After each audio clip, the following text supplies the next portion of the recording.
Depuis 2 semaines et 2 défaites consécutives à Rennes et face au Paris Saint-Germain.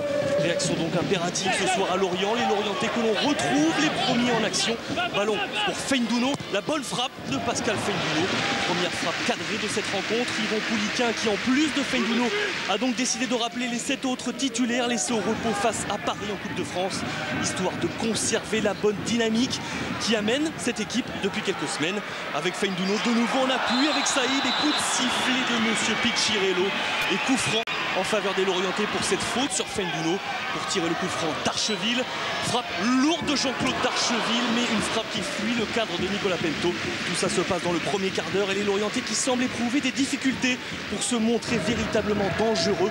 Du coup, au bout de 20-25 minutes, les Bastiais commencent à sortir de leur base. Bon ballon pour Jo qui évite le retour de son vis-à-vis, le centre pour la tête de Nalis, sans problème non plus pour Sébastien Hamel. Première occasion pour les Bastiais, on revoit le bon travail de Jo, la bonne volonté de Nalis et derrière la vigilance de Sébastien Hamel.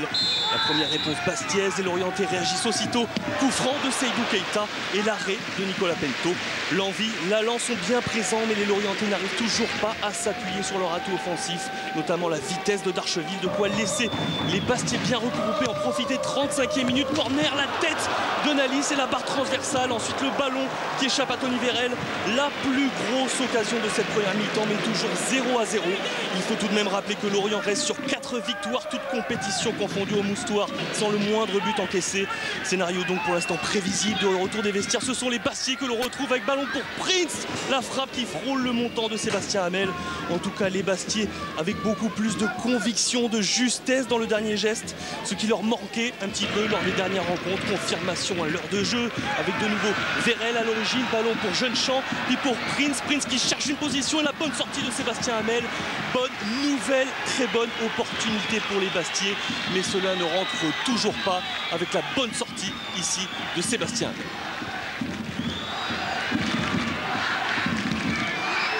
En face, Yvon Pouliquin tente alors de relancer les siens avec la rentrée des Groupis à la place de Seydou Keita. 3 attaquants côté Lorientais, mais la maîtrise va rester bastiaise, va rester corse. 66e minute maintenant. Ballon pour Prince.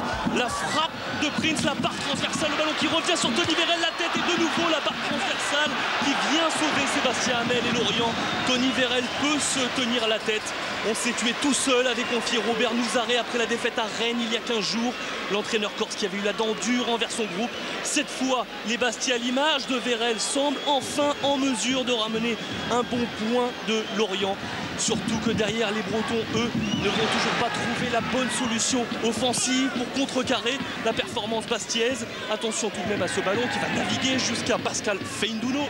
Feindouno qui cherche la frappe et le ballon qui finit sa course à l'extérieur des filets de Nicolas Pento.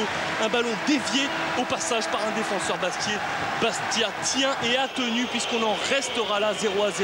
Les Bastiais qui finiront la rencontre à 10 après l'expulsion de Souma dans les arrêts de jeu. Heureusement sans conséquence pour Bastia qui ramène un point précieux de Bretagne. En revanche, cela sera compliqué, très compliqué désormais pour les Lorientais.